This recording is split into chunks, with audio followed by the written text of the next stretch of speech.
Ang iyong greenhouse ay parang isang maliit na paraiso para sa iyong mga halaman.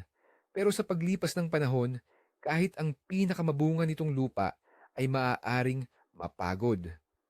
Ang mga halaman ay nanghihina, hindi na masagana ang ani at mukhang walang buhay ang lupa. Pamilyar ba sa iyo ito? Pero paano kung sabihin ko sa iyo na ang solusyon sa problemang ito ay napakamura lang at malamang nasa kusina mo na?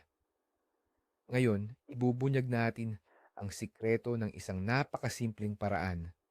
Isang kutsara lang at ang lupa sa iyong greenhouse ay literal na magiging buhay na buhay muli sa harap ng iyong mga mata.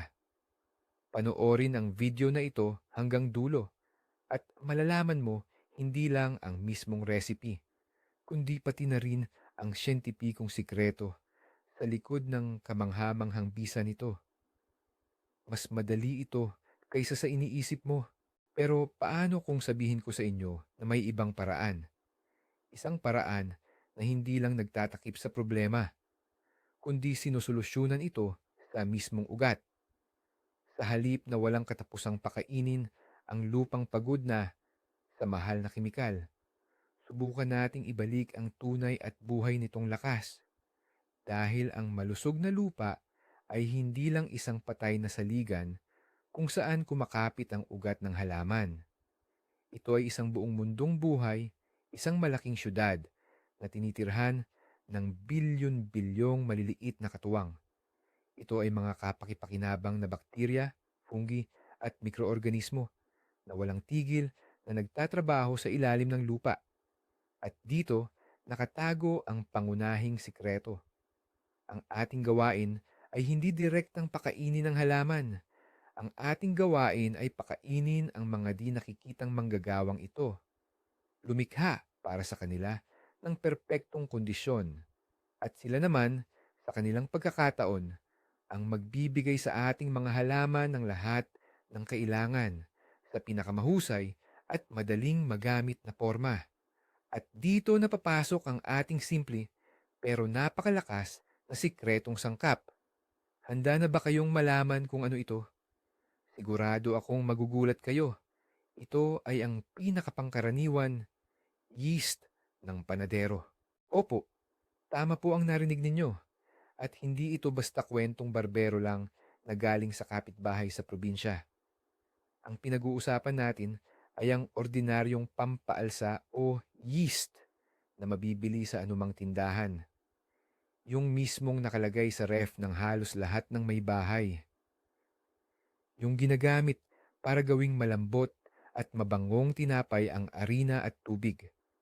Pero lumalabas, hindi lang pala sa pagluluto limitado ang mga kahanga-hanga nitong katangian. Ang simpleng sangkap na ito, na sa unang tingin ay walang halaga, ay kayang maging tunay na pampabilis, isang malakas na puwersa na magpapabuhay muli sa lupa sa inyong greenhouse. Malamang ay iniisip ninyo ngayon, paano nangyari yan?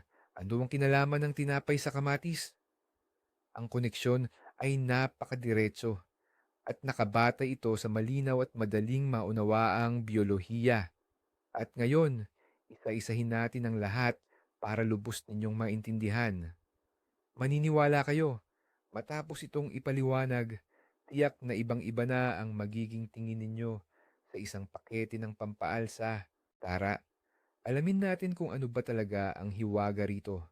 Ang yeast ay, sa madaling salita, mga single-celled fungi, mga buhay na mikroorganismo.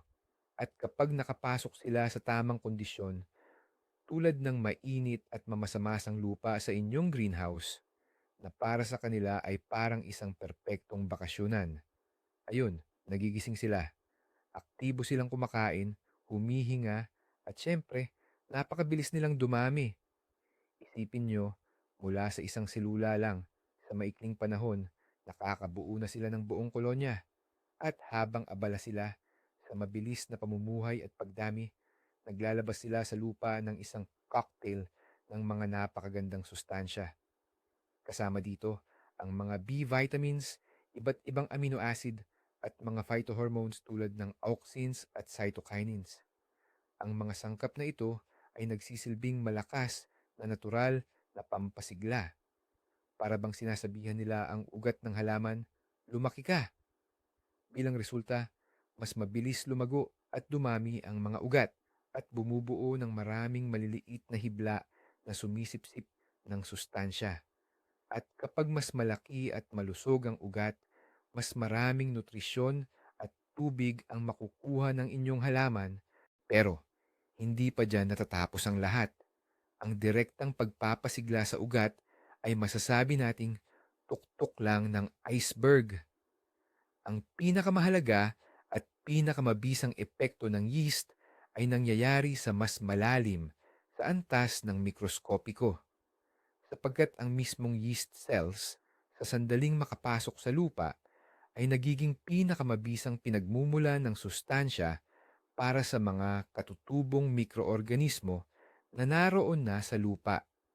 Isipin na lang na ang mga kapaki-pakinabang na bakterya sa inyong greenhouse ay nasa kalagayang parang tulog, kapos sa pagkain at enerhiya para sa aktibo nilang pagtatrabaho. At dito, biglang pumapasok sa kanilang mundo ang ating yeast solution. Para sa kanila, ito'y isang tunay na piging. Ito'y purong protina, bitamina at amino acid. Para itong pagbibigay ng matinding energy cocktail sa isang hukbo ng mga manggagawa na kahit inaantok ay sadyang masisipag. Kapag natanggap na ang ganitong karangyang handa, ang lahat ng kapaki-pakinabang na mikroflora ng lupa ay literal na nagigising at nagsisimula ng isang tunay na salo-salo. Well, natapos na natin ang usapan tungkol sa teorya. Ngayon, dumako na tayo sa pinakakapana-panabik, ang mismong gawaan. Paano nga ba natin ihanda ng tama ang ating miracle elixir para sigurado gumana ito ng 100%? Ang resipe nito ay kasing simple lang na halos nakakatawa. Hindi mo kailangan ng anumang espesyal na kagamitan o mga sangkap na mahirap hanapin. Ang tanging kailangan lang natin ay tubig, lebadura at asukal. Pero mayroon ding ilang mahahalagang detalye na kailangan nating isaalang-alang. Una, ang tubig. Kailangan itong maligamgam, mga 30 hanggang 40 degrees Celsius. Hindi dapat malamig dahil sa lamig, hindi yang gigising ang lebadura. At huwag na huwag ding mainit. Ang kumukulong tubig ay agarang kamatayan para sa ating maliliit na katulong. Kung isasawsaw mo ang daliri mo at komportable ka, hindi mainit, perpekto ang temperaturang yan. Isipin mo lang na gumagawa ka ng masa ng tinapay. Halos parehong patakaran ang sinusunod dito. Kumuha tayo ng 1 litro ng tubig na perpektong maligamgam. Mas mainam sana kung pinatining at walang kloro, pero hindi naman ito kritikal. Sa tubig na ito, tunawin natin ang 1 kutsarang.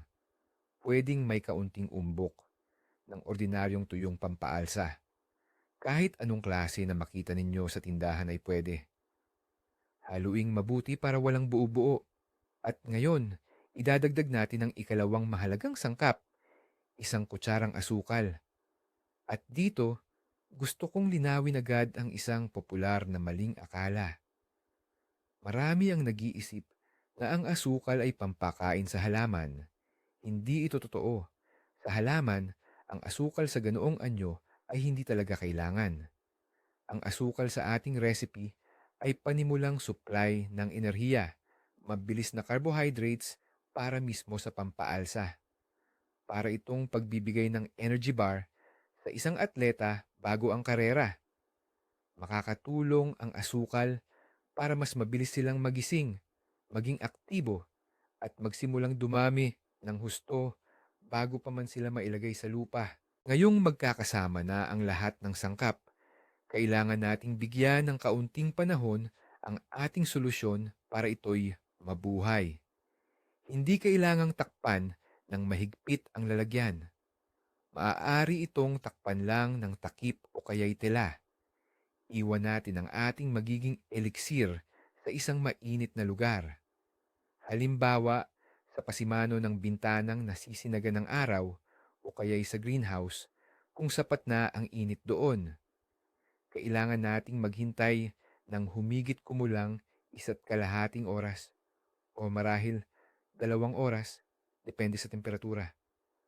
Agad mong mapapansin kung kailan nagsimula na ang proseso. Sa ibabaw, makikita ang kakaibang sapin ng bula at mararamdaman mo ang bahagya ngunit kaaya-aya ang amoy ng pagbuburo. Ang solusyon ay magsisimulang umalsa at bumula. Magandang senyalis ito. Nangangahulugan ito na nagising na ang ating lebadura, kumain na ng asukal, at handa na para sa mahahalagang gawain sa inyong greenhouse. Ang ating pampaalsa, ang ating konsentradong buhay ay ganap ng handa para gamitin. Ngayon, dumako tayo sa pinakamahalagang bahagi, ang tamang paggamit nito. Nais kong bigyang diin, ang solusyon na nabuo natin ay isang napakalakas na konsentrado. Huwag na huwag itong gamitin ng direkta sa pagdidilig. Ito ay maaaring masyadong matapang para sa ugat ng mga halaman at maging sa mikrobyo sa lupa. Ang ating layunin ay hindi guluhin ang proseso, kundi dahan-dahan at epektibong pasiglahin ang natural na paglaki. Kaya, susundin natin ang isang subok at ligtas na pamamaraan. Kakailanganin natin ng isang karaniwang 10 litrong balde o watering can na may malinis at nakapahingang tubig na nasa temperatura ng silid. Mahalaga ring hindi gumamit ng sobrang lamig na tubig mula sa poso upang hindi ma-stress ang mga ugat ng halaman. Sa balde na ito, maglagay lamang tayo ng isang baso na humigit kumulang 200 mililitro ng ating handa at aktibong solusyon ng yeast. Haluing mabuti ang ating solusyon sa balde para pantay na kumalat ang concentrate sa buong dami ng tubig. Ngayon, maaari na tayong magdilig, pero may mahalagang paalala. Dapat laging idilig sa lupang basa na. Huwag na huwag kayong magdidilig ng anumang uri ng pataba, kahit pa organic, sa tuyong lupa. Maaari nitong masunog ang maliliit na ugat ng halaman. Una, diligin muna ang inyong mga halaman ng ordinaryong tubig, gaya ng dati ninyong ginagawa. Pagkatapos ng mga 30 hanggang 40 minuto, kapag nasipsip na ang tubig sa lupa, saka pa lang magsimula sa pagpapataba. Ang ating yeast elixir ay idilig ng diretso sa ugat. Siguraduhin na hindi tumatama ang solusyon sa mga dahon at tangkay. Ang karaniwang dami na ididilig ay humigit kumulang 1 litro ng handang solusyon sa bawat isang malaking halaman ng kamatis, sili, talong o pipino. Kung maliliit pa ang mga halaman o punla pa lang, sapat na ang 1/2 litro. Ngayon, ang lohikal na tanong ay, gaano kadalas ba dapat gawin ang ganitong proseso? Hindi ba mas mainam na diligan ng lebadura linggo-linggo para mas lalong dumami ang ani? Ang sagot ay hindi. Sa usaping ito, napakahalaga ang pagiging katamtaman. Tandaan, hindi lang tayo basta nagpapakain ng halaman. Nagpapasimula tayo ng isang malakas na prosesong biolohikal. Kailangan bigyan ng sapat na panahon ang prosesong ito. Ang lebadura at ang mga mikrobyong magiging aktibo ay masiglang gagana sa lupa sa loob ng ilang linggo. Kaya, ang ganitong uri ng pampasigla ay sapat na kung gagawin isang beses bawat 2 o mas mainam pa kada 3 linggo.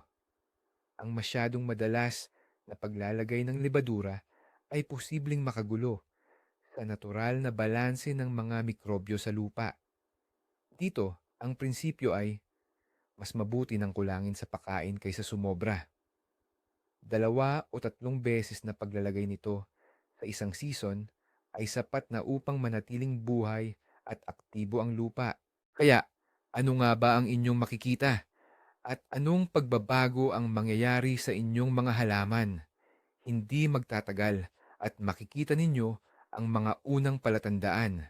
Sa loob lang ng 1 o 1.5 linggo matapos ang unang pagdidilig, mapapansin ninyo kung paano talagang magbabago ang inyong mga halaman. Ang mga dahon ay magiging mas matatag at sariwa, magkakaroon ng matingkad, malusog, at madilim na berdeng kulay.